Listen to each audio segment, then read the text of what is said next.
Humahaba na naman po yung ating diskusyonan. Bakit po ba pagka senior citizen ang pinag-uusapan, para nyo akong pinupulutan lagi dito? Ito naman po ay walang problema kung sobra-sobra ang pananalapi ng atin pong lungsod ng Maynila.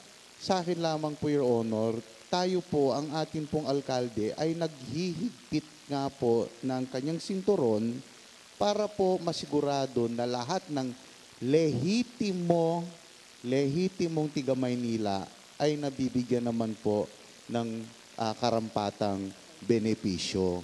Hindi naman porket hindi ka botante, hindi ibig sabihin na hindi ka taga Maynila, di ba? May mga reasons na hindi ka botante dahil hindi ka nakaboto ng 2 beses, di ba? For whatever reason it is. We are creating po a system po para po talaga mas patas naman sa lahat din naman po ito.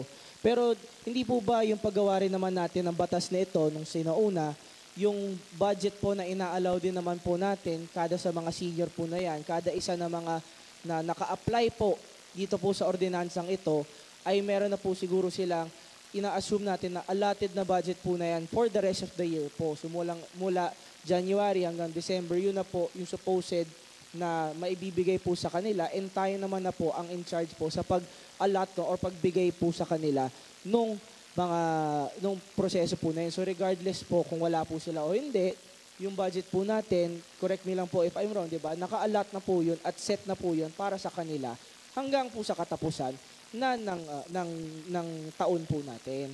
Okay. Katapos po makuha, pag may natirang pera po na nanggaling sa barangay, isinusoli na po yan sa treasury. No? So, noong panahong yun, gipit na po tayo, marami po tayong pandemic po yun. At ngayon, ganun pa rin po naman ang ginagawa natin. Honor, I have here another resolutions to tackle. Resolutions amending resolution number 268, series of 2022, by adopting and approving the revised implementing rules and regulations of Ordinance number 8565 for the implementations of Ordinance number 9081 entitled An Ordinance Increasing the Monthly Monetary Allowance of All Bona Fide Senior Citizens of the City of Manila from 500 pesos to 1,000 pesos and for other purposes, authored by, from District 1, Honorable Martin V. Isidro Jr. There is a motion by the majority floor leader. Is there any objection? Hearing none, the motion is approved. Councilor Martin Isidro Jr. is recognized. Thank you, Your Honor. Ito lang pong, there are some items here na pwede naman po yung amendahan para po mas maging maayos at maging mas maganda ay yung ating IRR na hinanda sa ating mga senior citizens. No? Mga kung pahintulutan niyo po ako, pwede ko pong i-itemize ito para ho mas maintindihan ng ating mga kababayan. If I may, Your Honor. Yes. Majority floor leader.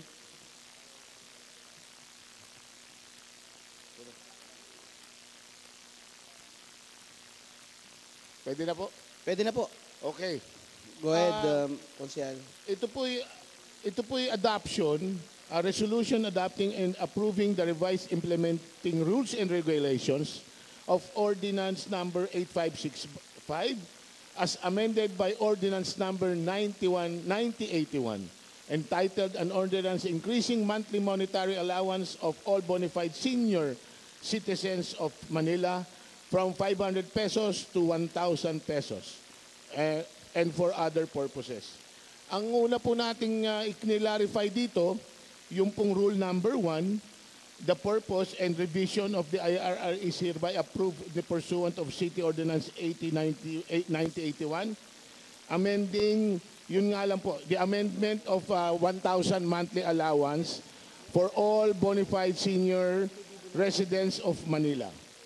At yung pong section 2, sa declaration of policy, it shall uphold the privileges of its senior citizens to the benefits bestowed at them by virtue of City Ordinance 8565, a specific provision amended by the City Ordinance 9081.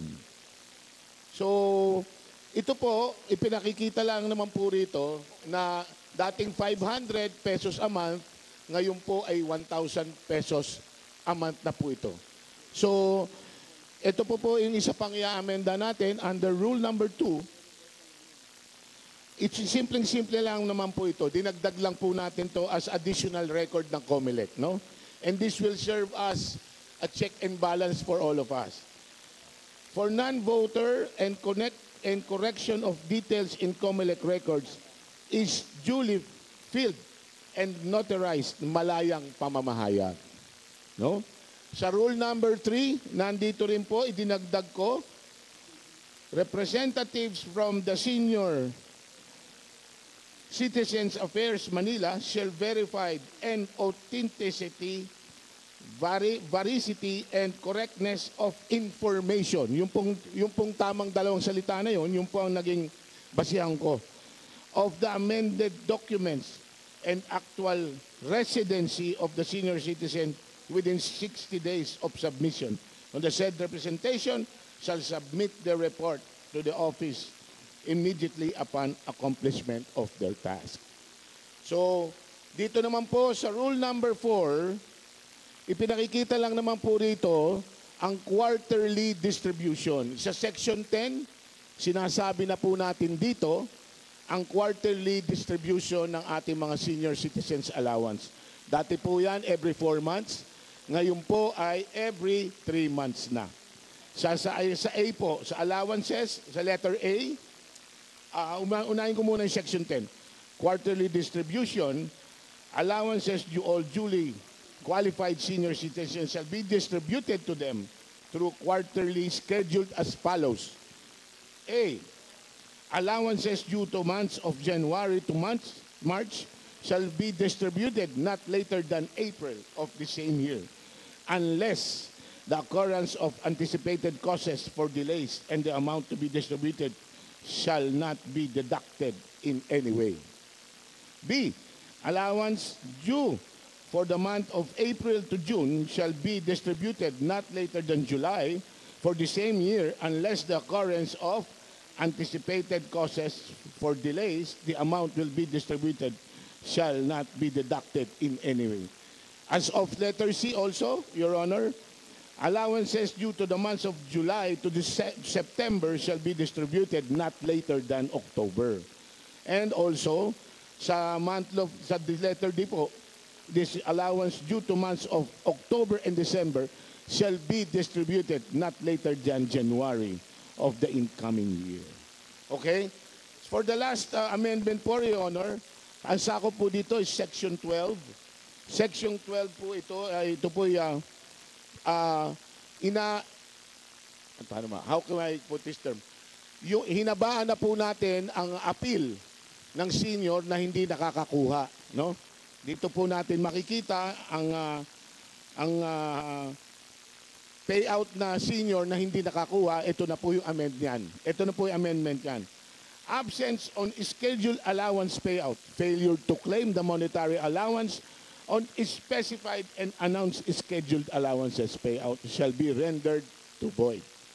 However, a letter of appeal, explanation with the attached documentary evidence of the senior citizens verifying his or her failure to claim the allowance recommended as the punong barangay can be submitted within 10 days.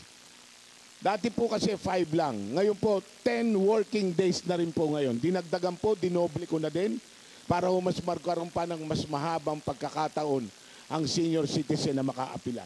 So ulitin ko po, 10 working days only after the scheduled monetary payment of OSCA Manila, submitted documents will be subject to the validation and verification and will be subject for approval or disapproval.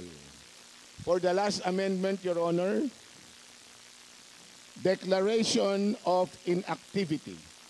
Senior citizens who have failed to attend or claim is 2 consecutive scheduled allowance payout shall be declared inactive.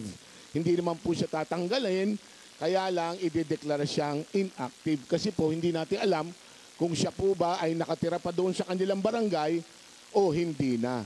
Kasi po, 2 beses na po siyang hindi nakakuha. So, ulitin natin. Gagawin po natin inactive in the master list of the Manila,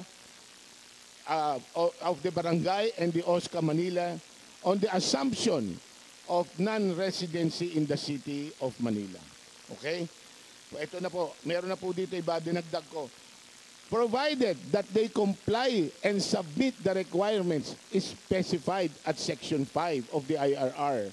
Provided, finally, that they will also include as an active beneficiary in both barangays, OSCA, and senior citizens master list. Reinactivated beneficiaries shall be included in the earliest schedule of payroll preparation and will begin to receive the monthly monetary allowance for the next scheduled payout distribution. Yan po ang pinakamagandang nagyari natin sapagkat hindi lamang po ito magiging check and balance o malalaman natin para makapaglilinis tayo ng ating mga listahan, mga master list dahil pag 2 beses na po si senior citizen na hindi nakakuha, i-inactive na natin siya. Pagkatapos po, pag nag-apply siya for reactivation, pwede na po nating malaman kung anong dahilan para maibalik na po natin ang ating mga allowance sa kanilang mga senior citizen. Yun lamang po. Napakasimpleng amendment. I hope that you will approve it, Your Honor. Salamat po. Thank you, Councilor Marjon Isidro Jr. Naku, maraming matutuwang mga senior citizen natin na mga batang Manileño.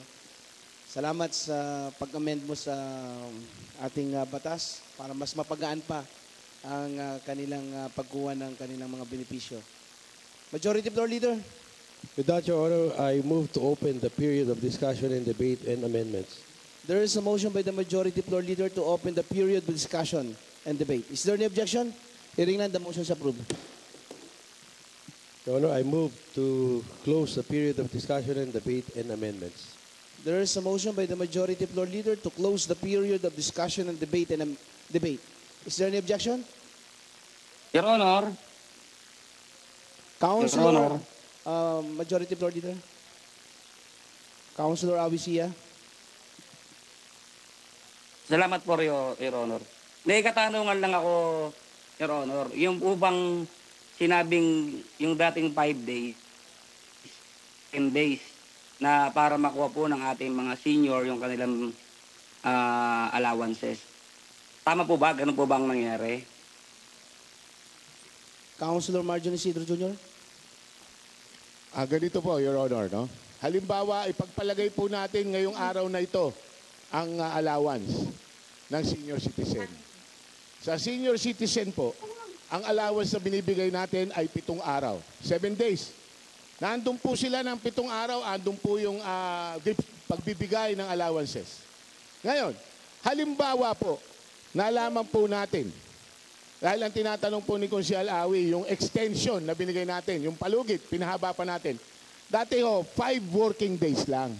Halimbawa, ako po, senior na. Nakaligtaan ko pong makuha within 7 days yung aking allowance sa isang dahilan na halimbawa, inabot po ako ng bagyo sa probinsya. Ayan. Let's say, pinakamadali na po yun. Dumating po ako, 8 araw na. Wala na po sa akin, wala na po yung allowance ko nasa barangay, nilipat na po sa City Hall. Ngayon po, dati po, 5 araw, 5 working days ang binibigay natin. Ngayon po, dinoble na natin, 10 working days. Pag sinama nyo po ang Sabado at Linggo dyan, 14 days na po yan. Pag sinama nyo po yung another 7 araw na una, 21 days na po yan. Ang ibig sabihin po niyan, may sapat na panahon na po ang senior citizen para magbumalik o para mag-apila. Dahil alam ko naman, 21 days, kung doon ka nakatira, malalaman mo kaagad kung nagbibigay na ng allowance. Yun po, salamat po.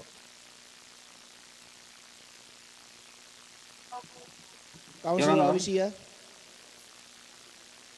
Salamat, Your Honor.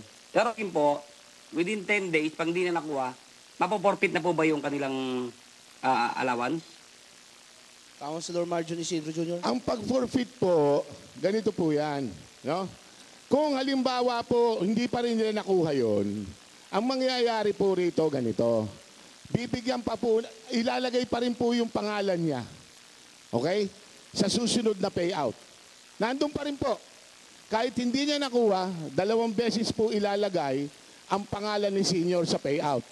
Kung nagbigay ng Marso, March, bilang tayo ulit, March. Okay, sa susunod, June. Pag wala pa po siya ng June, ang gagawin po natin dyan po natin, hindi naman po tatanggalin. Kumbaga, ilalagay po siya sa inactive list, sa master list. Kasi po, 6 na buwan ka nang nandun, 6 na buwan ka nang wala doon, hindi mo kinukuha, baka ina-anticipate natin, wala ka na doon, o ikaw ay sumakabilang buhay na, di ba? Kailangan malaman natin, at yan po rin ang dahilan, at napakaganda rin po para sa OSCA at sa mga barangay, para magkaroon na sila ng paglilinis. Kasi kung mag-a-apply naman po ulit yung senior na hindi nakakuha ng 2 beses, ay pwede po. At makakakuha na rin po siya ulit doon. Yun po yun, Your Honor. Your Honor. Councilor Avicia. Your Honor, paano po gusto ng senyor sa isang taon doon niya kukunin yung kanyang pensyon? Makukuha pa kaya niya yon? Inipon lang niya? Gaya po ng inulit Councilor ko. Martin Isidro. Gaya po ng inulit ko, Your Honor. Ganito po. Bibigyan po ng 2 pagkakataon. Pagka wala na po talaga siya doon sa araw na yon, hindi na po talaga kailangang ibigay yun. Kasi nga po, hindi naman natin alam kung nasa na siya. Wala naman po makapagpatunay kung nandun pa siya. Kapag 2 beses ka na po talaga binigyan, ay nawala ka pa ron, kailangan po ilagay ka na muna sa inactive list. Hindi po kasi parang bangko ang OSCA at parang hulug-hulugan na parang kung kailan mo gustong punuin, pupuntahan, ganun ang gagawin mo. Hindi po ito tinatawag na, anong tinatawag nating paluwagan na parang gusto mo ipunin. Hindi po ganun. Kasi po, mas marami pong magiging komplikasyon pagka ganun ang ginawa natin. Nandito po tayo para ayusin ang mga listahan, nandito po tayo para maganda ang bigayan. Sa ngayon naman po, ako po ay nag-oobserba lamang at nakikita ko naman na maayos naman ang pamimigay. Your Honor, salamat po. Councilor Attorney J. Bison. Maraming salamat po. Can I ask lang po the good counselor, ano po yung procedure para maalis sa inactive list po? Councilor Martin Isidro. Anong procedure? Procedure para mabalik. Opo, kasi diba po ang mga hindi po Magpapa-reactivate lang po kayo. Magpapa-reactivate lang po kayo sa barangay, tsaka sa OSCA. Opo. Ngayon, titignan po natin kung bakit gano'n. Ngayon nga po, ang maganda rito, dati po, ang reactivation after 6 months. Ngayon pa po, the following month, pwede nyo nang mag-reactivate Para humaihabol yung iba pa yung para makakuha pa kayo sa susunod na payroll. Opo. Councilor Attorney JB. Kasi po dito po ako papunta. Usually po, at least sa experience ko po, ang nakita ko pong hindi nakakakuha ng allowance po ay yung mga bedridden po na mga residente natin. Kaya ako lang po gusto malaman ano po ba yung procedure for reactivation. Kasi po, chances are kung yung residente po natin ay bedridden po noong mga panahon na hindi po siya nakakuha ng mga allowances niya, baka po kailangan nilang gawin yung proseso ng reactivation nang baka hindi sila ganun ka-mobile, baka bedridden pa rin po sila nung panahon na yon or nasa hospital. So, gusto ko lang po malaman, ano po yung proseso nung pagre-reactivate at kung pwede po ba natin itong magawa in a way na we are also taking into consideration yung kapakanan po ng ating mga bedridden na mga residente o kaya po yung mga residente po natin na nakakonfine sa ospital na mas lalo nangangailangan ng allowance po nila. Councilor Attorney Martin Isidro. Okay, ganito po kasi yan, sir. Napakadali lang po mag-reactivate Pinakamadali po yan, hindi po mahirapan ng senior. Ang mahirap po yung hanapin yung senior na hindi nakakuha ng allowance. Kasi hindi nga po natin alam kung nasan Ganito po yan. Meron naman pong exemption Hindi lang po nyo naaalala yon. Kaya ako'y natutuwa na nandito ako ngayon. Kahit tanungin nyo ako, abutin tayo ng simbang gabi rito, sasagutin ko kayo. Kasi yung nakakatawa rito, maganda Ito yan Meron naman po exemption Yung tungkol din sa butante, umiikot lang po tayo. Pwede naman po, ang bedridden, inuuna pa po yan, dinideliveran. Pag sinasabi naman po, pag sinabi naman po ng barangay na bedridden yan, automatic po yan. Ihahatid ang allowance ng barangay. Yun lamang po. Opo. Again po, ask ko lang po, ano po yung proseso ng reactivation lang po? Paano lang po gagawin? Para lang din po malinaw po sa akin. Your tsaka Honor, sa mga hindi nanonood. po ako masyadong particular sa procedure ng reactivation. Pero alam ko po napakasimple lang nito. Para lang ho kayo nag-apply ulit ng ID. Na i-reactivate kayo, nasasabihin lang ni barangay, si Mr. Juan de la Cruz po ay bumalik na galing probinsya at nandito na po siya ngayon. Pwede po nating i-reactivate na to para mo makahabol siya sa susunod na payout. Opo. Madali Doon lang po. Sa proseso po na yon, will the personal presence po of the senior citizen be required po ba? Personal, hindi po. Opo. Ang Pwede kailangan po ba natin lamang siyang- po talaga, talagang merong certification ang barangay na nandun na siya. Okay. Napakadali lang po. Hindi po natin pinahihirapan ng senior dito. Ginawa po itong IRR upang mapaganda ang sistema ng senior citizen. Yung pamimigay at pagsasaayos. Ang maganda naman po rito, Your Honor, hindi naman po nawawala yung kayang pribileyo bilang senior citizen. Ang pinag-uusapan lang naman po rito yung allowance. Kasi pa mamaya baka iniisip ninyo, ako, wala na, suspendido ni ID ko. Hindi po. Pwede pa rin po kayo kumain sa Jollibee, pwede pa rin po kayo magbayad ng grocery, ng mga diskwento ng gamot, ganun pa rin po. Except, yun nga po, dahil 2 beses na kayo hindi doon nagbigay o hindi po kayo nakarating sa takdang araw at panahon ng pamimigay ng allowance, we have to inactivate muna ang inyong pangalan to verify. Napakaganda po nito kasi po dito natin makikita ang maganda pa, maaayos pa natin lalo ang mga listahan ng ating mga senior citizen. If I may po, last word na lang po. Yun nga po, nakikita ko naman po yung isang possible lang kasi na issue na sana po pagtulungan natin. Dahil magkakaroon talaga ng mga na may inactivate dahil for whatever reason may mga senior na wala pag-payout. Kasi parte talaga ng buhay natin na nakita na natin. It's nangyayari po talaga. Siguro po maganda, let's make sure na lang po na yung pag-reactivate po ay madali at kung kaya pong mabawasan yung mga sitwasyon na kailangan pa ng senior na nandun kasi po mahirap po para doon sa mga ibang senior to be at a certain place kung mag-asikasa po para lang po madali yung buhay niya. Tsaka mas mapadali po yung buhay, yung makuha po nila yung kanilang allowance. Sila naman po request ko eh.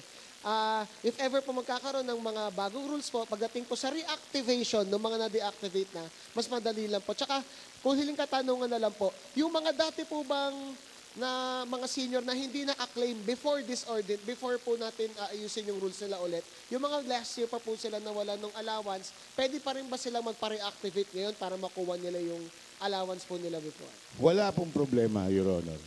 Kasi po, merong ibang mga pagkakataon na nasa abroad ang pamilya o nag-abroad si senior. So, 2 beses siyang hindi nakapunta. Pagbalik niya after 6 months, bumalik siya, marireactivate po yun. As long as the barangay and the OSCA offices are having an agreement, okay po yun. Wala pong problema doon.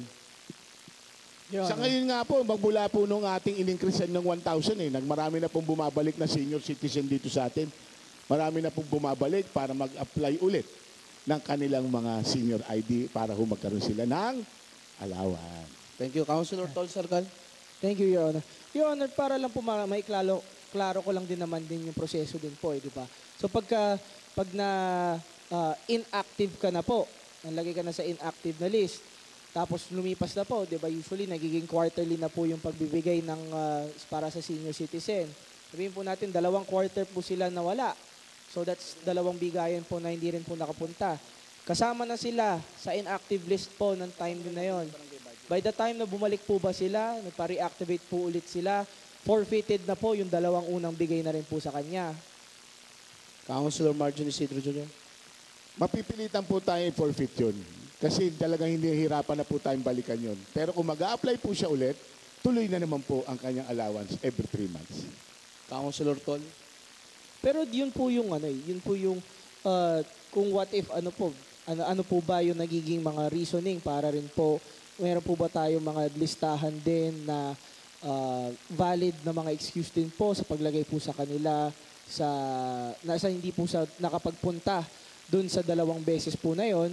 And at the same time, dahil hindi sila nakapunta dun sa 2 beses na yon, kung valid naman po yung kanilang mga excuse tapos hindi naman sila nakabalik po nun, yung reasoning po ba natin para sa pag-forfeit din naman sa kanilang na hindi po sa pag-claim ng kanilang mga allowance po ay hindi po ba para maging unfair din naman po yun dun sa kanila pong kanilang pag-right po or kung privilege na pagkuha nila dun sa nila sa kanilang allowance po. Councilor Martin Isidro. Magandang tanong po yan. Sinabi niyo po unfair. You use the word unfair. Tama po? Opo, opo. Mas unfair naman po yung sila magkakaroon samantalang yung mga senior na nakaupo doon naghihintay ng allowance sila for 6 months, 2 beses sila nakakuha. Sino magiging unfair? Baka sila naman ang tanongin ko, mas magiging unfair sa kanila. Libo sila konti lang siya. Di ba? Ganun po yun. There should be a check and balance. If I will remember, Your Honor, yung po kasing, kaya po natin ipinagtibay ito, we made sure na in the process, nakapag-cleansing tayo. Opo. Kasi po alam po ninyo, malungkot man pong sabihin o malungkot man po ang katotohanan, talagang yung iba po talaga kasi, hindi pa po natin talagang malaman kung nasaan pa sila eh. Meron po talagang nandyan lamang o sa ibang lugar nakatira, pero hindi po talaga natin pwedeng sabihin na yun nga pong dalawa ay kukunin pa niya yung allowance niya. Sa palagay ko po, unfair talaga yun. Pagka unfair dun sa mga tao na talagang alam natin na living and residing and voter dito sa barangay na yon. Your Honor, wala naman po akong ginalaw dun sa mga botante. Wala pong ginalaw. Ang ginalaw ko lamang po, yun lamang po, napaka-iksing mga bagay, inilagay ko lang naman po, mas isinaayos ko lamang para kung sa ganun, pag may nagtanong, hindi po tayo mapapahiya sa kanila. Opo. Opo. Naiintindihan ko din naman po. Kaya nga po, ano naman po ito we are creating po a system po para po talaga mas patas naman sa lahat din naman po ito. Pero hindi po ba yung paggawa rin naman natin ng batas na ito nung sinauna, yung budget po na ina-allow din naman po natin, kada sa mga senior po na yan, kada isa na mga na naka-apply po dito po sa ordinansang ito, ay meron na po siguro silang ina-assume natin na allotted na budget po na yan for the rest of the year po. So mula January hanggang December, yun na po yung supposed na maibibigay po sa kanila and tayo naman na po ang in charge po sa pag-allot or pagbigay po sa kanila nung proseso po na yun. So regardless po kung wala po sila o hindi, yung budget po natin, correct me lang po if I'm wrong, di ba? Naka-allot na po yun at set na po yun para sa kanila hanggang po sa katapusan ng taon po natin. Okay. Councilor Martin. Your Honor, nung ako po ay hepe ng OSCA, pagkatapos po makuha, pag may natirang pera po na nanggaling sa barangay, isinusoli na po yan sa treasury. No? So, noong panahong yun, gipit na po tayo, marami po tayong pandemic po yun. At ngayon, ganun pa rin po naman ang ginagawa natin. Hindi naman po natin pwedeng ialat lang yun sa isa. So, we assume na ito na po ang members. So, doon tayo kumukuha ng basihan. No? If we talk about accounting here, Your Honor, tatagal po tayo. Ang pinag-uusapan lang naman po natin dito, itong simpleng amendment sa ordinance. Pagka ginamitan natin ng mathematics to, mahirapan tayo, sir. Kaya, mahina pa naman ako dun. Okay. Ha? Pag nilagyan natin ang mathematics, mahirapan tayo. Opo. Ano lang naman po to, Your Honor. Pero alam ko, binili to. Merely clarifications lang din naman po dito po sa mga inquiry po namin. Kaya papasalamat naman po ako from the councilor from the 1st District sa pagkaklaro lang naman po dun sa aking mga tanong po sa aking sarili. Kaya maraming salamat po, Your Honor. Thank you. Maraming salamat rin po sa pangunahing may akda. Salamat. Councilor DJ Bagachi is recognized. Thank you, Your Honor. At sana yung author, hindi mo ma-high blood. Hindi ma-high blood. Hindi ma-high blood siya. Pero Your Honor, I just want to ask, I think I heard kanina yung concern ko po yung sa hindi botante, hindi na botante. Councilor Martin. Hindi nyo binalik. hindi pa rin pwede. Sige, may tawag ka muna. Councilor Margin? Hindi ko po ginalaw yun. Hindi, it is not included in the Yeah, amendment. so meaning yung mga hindi botante, they will not get pa rin the allowance. Okay. Paulit, lagi ko po binabanggit sa inyo ito, yung botante issue. Hindi po ako nagagalit. Natatawa lang po ako kasi lagi pong naging issue to eh. Sa totoo lamang po, tinanong ko naman po yung senior citizen. Tatanungin ko din kayo para lang tayo maging fair to everybody. Kasi parang ikaw po, gusto mo, kailangan kahit hindi botante, tama? Kung pwede po, opo. Kung pwede. Halimbawa, dalawang senior magkatabi. Pay out. Yung isang senior botante, yung isa hindi botante. Pareho sila na tinanggap. Hindi ba unfair din sa senior yun? Well, kasi May amendment nga po tayo pag hindi pwedeng botante. Ano po yun? 85 years old pataas, bedridden, tsaka physically and mentally incapacitated. Yun po ang ating mga ginagamit nating exemptions to the rule po. So kung halimbawa po natatanggapin natin yung mga hindi botante, paano po kaya natin makukonfirma sa 897 na barangay? Alalahanin po nyo, meron lang kayong tanggaping isang senior citizen sa isang barangay nyo na hindi botante. Ilan ang seniors, ilan ang barangay dito sa Maynila? 897. Babayaran mo yung 897 ng 1,000 isang buwan. Sa 12 buwan, malaking pera po yun. Di po ba? Ibig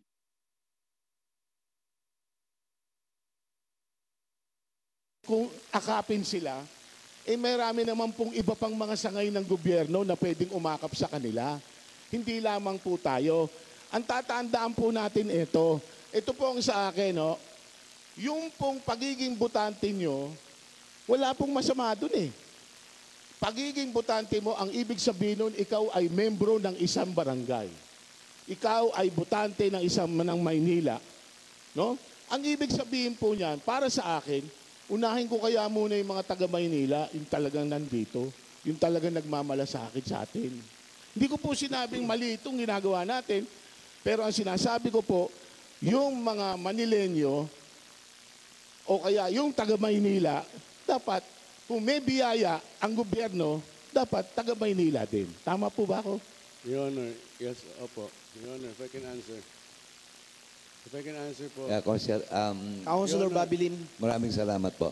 Karagdagan lang ho doon sa sinasabi ho ni Consiel Marjo Isidro.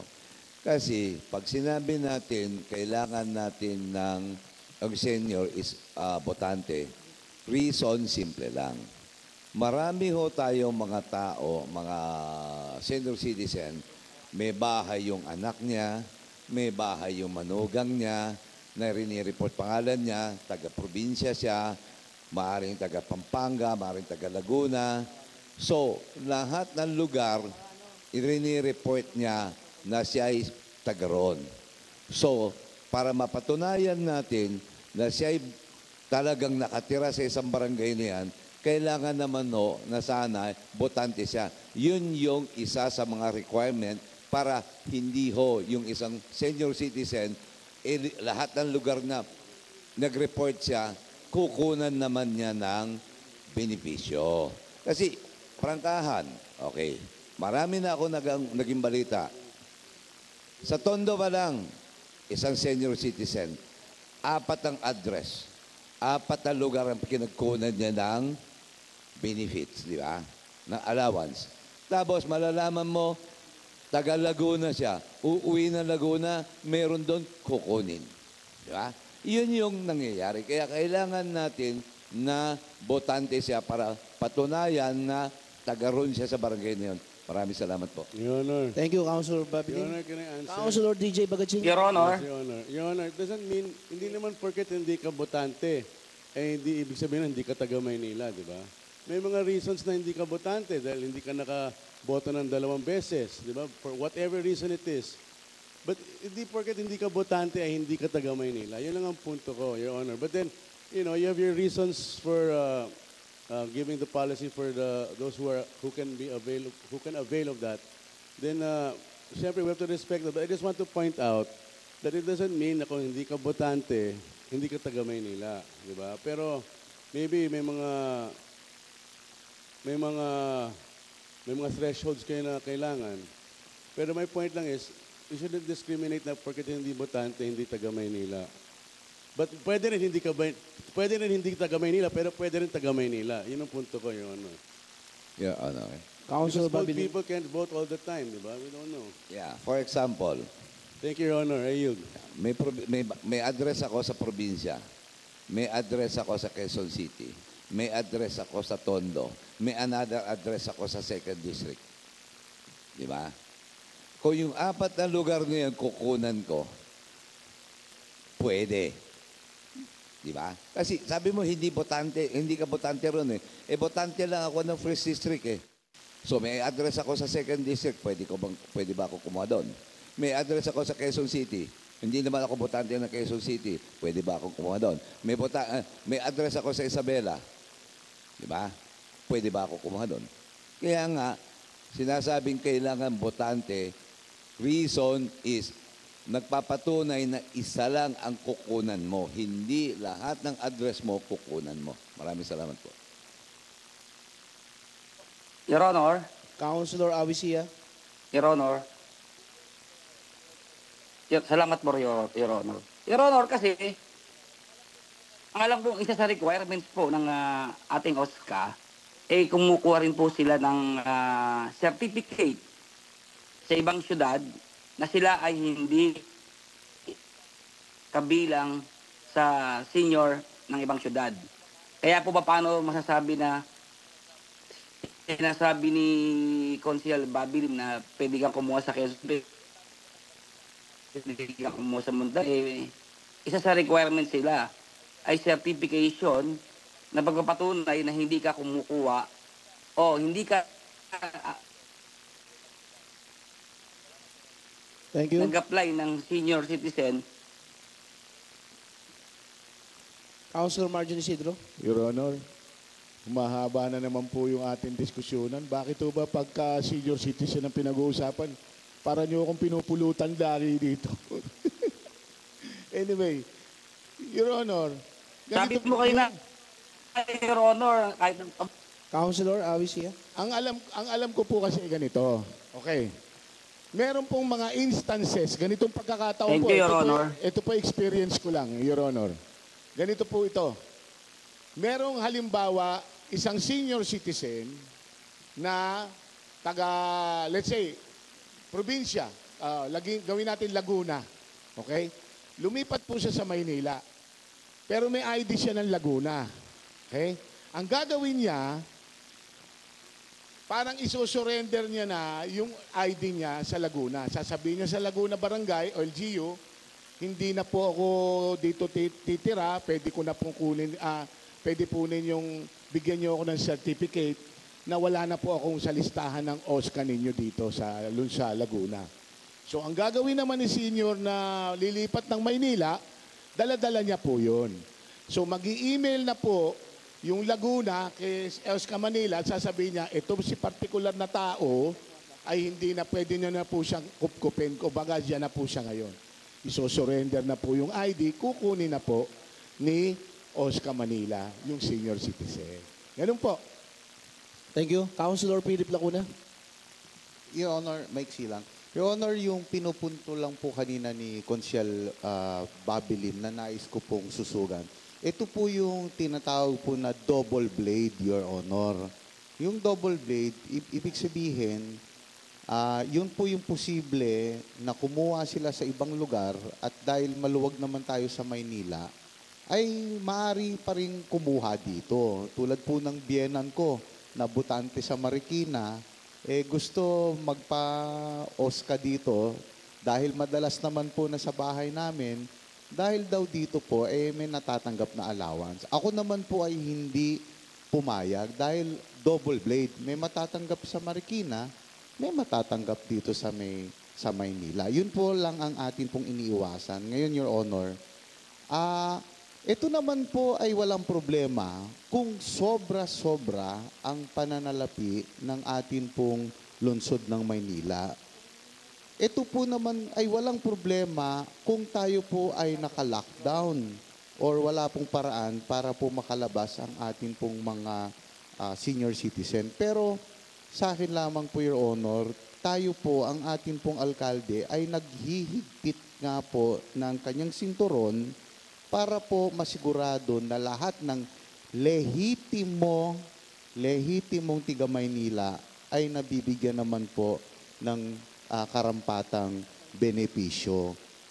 Yung hindi po nakaboto ng pang-una o ng pangalawang beses, once again, malinaw, pag hindi na po hayang maglakad, bedridden, hindi na makapagparehistro, ay pwede, wala pong problema. Pero kung ang senior citizen naman po natin, tulad ng medyo malakas pa, hindi po balakid ang magparehistro dahil napakaluwag naman po ng COMELEC para po magparehistro. So again, sususugan ko po, ang iniiwasan po natin dito po ay yung tinatawag na double blade o yung tawag po ba doon, yung kumukuha sa lahat po ng mga LGU. Yun lang po, pagsisinop, paghihigpit ng sintron, lalong-lalo na ay tama lang naman po ang atin pong pondo ng atin pong syudad.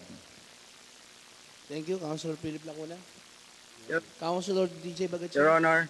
Your Honor, thank you, Your Honor.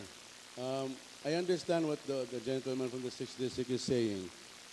And then also see the gentleman from the Tondo one was also saying. But there can also be kasi a situation that a senior citizen has no other home than Manila, pero hindi nga botante. Kunyari, whatever reason, kasi Councilor Lim is giving reasons, kung apat ang bahay ko, apat ang ganyan. What if isa lang ang bahay niya taga Maynila pero hindi siya botante? Hindi siya nakaboto ng 2 beses. And whatever reason, di ba? But he only has one home from Manila. I mean, if we're giving examples, we have to give the other side of the coin. But then I understand naman what the gentleman from the District 6 is saying na cinturon, belt tightening. So, but I just want to also show that there's also an example of having one home in Manila, Your Honor. That's my only point, Your Honor. Thank you. Your Honor. Councilor Bobby Lim.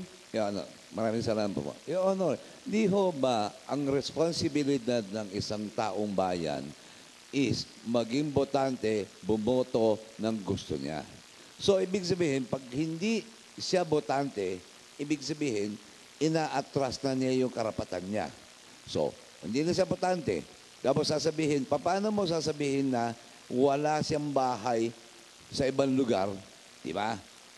Ano magiging reason niya or paano natin papatunayan na wala siyang ibang lugar na pinagbotohan or mayroon siyang ibang bahay o wala siyang ibang bahay? Kaya nga, ginagamit natin ang botante is saan ka boboto, doon ka kukuha. Katulad niyan, okay, meron akong senior citizen card ng Santiago City, Isabela. Pwede ba ako kumuha ng benefits doon? Di ba? Hindi, kasi dito ako botante sa Manila. Okay. So, yun ang sinasabi, bakit kailangan botante? Pag hindi siya botante, 2 beses hindi bumoto, pupunta siya sa barangay, sasabihin niya, bakit hindi ako nakaboto? Kaya nga sabi ni Councilor Marjon Isidro, kapag may sakit, kapag bedridden, kapag hindi kayang pumunta sa voting precinct at hindi nakapagboto, papatunayan lang ng barangay yan, bibigyan naman siya. Diba? Paano kung sasabihin ko sa Santiago, dito ako botante sa Manila, pero kukuha ako sa inyo ng benepisyo ko bilang isang senior citizen. Pagbibigyan ba ako? Hindi, di ba? Hindi dito. Papakita ko sa inyo yung senior citizen card ko from Isabela, from Santiago. Hindi ako pwedeng kumuha ng benefit doon kasi dito ako botante. Maraming salamat po. Thank you. Majority Floor Leader. With that, Your Honor, move to close the period of discussion and debate. Councilor Boy Isip. Boy Isip.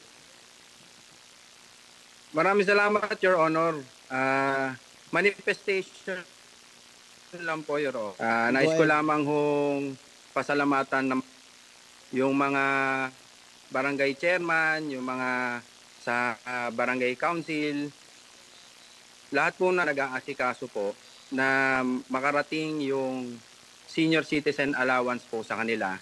Nais ko lamang pasalamatan po sila dahil po karagdagang trabaho ito sa kanila, subalit dahil tawag ng paglilingkod ay ito po ay kanilang kaya maraming salamat po sa mga kapartner ng pamalang lungsod ng Maynila, lalo-lalo na mga baranggayan, na sinisigurado ho na patas at nakakarat lahat ng benepisyo, lalo-lalo na ho para sa senior citizen. Yun lamang po, Your Honor. Maraming salamat. Thank you.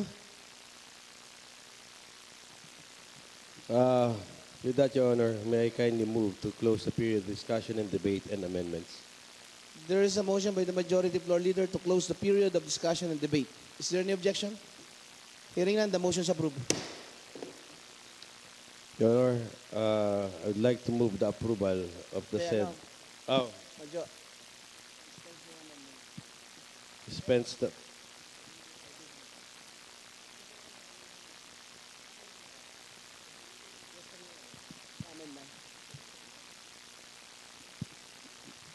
Like to move for approval of the said resolution, Your Honor. There is a ordinance. There is a motion by the majority floor leader. Is there any objection?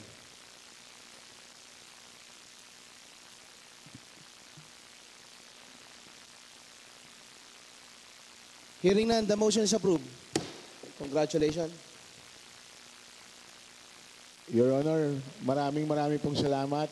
At sana po, yun hong mga willing na nandito ngayon, tsaka yung mga nagmamalasakit sa ating mga senior citizen, at yung naniniwala po sa ating amendments, ay welcome po kayo para makasama kayo sa ating napakagandang ordinansa na yon na 1891. Ito po ay para sa kanila, ito po ay para sa ayos na parami na po ang mga senior citizen. Kulang 200,000 na po tayo ngayon. Napakaraming preparasyon po ang ating ginagawa sa tuwi-tuwi na tayo po ay nagkakaroon ng mga allowances. Kaya natural lamang po na maisaayos natin ito dahil ito po ay sasaling lahi ito eh. Hindi lamang mawala po tayo rito pero yung mga senior citizen patuloy po dumadami yan. Kaya ito po ay para sa inyo. Maraming salamat.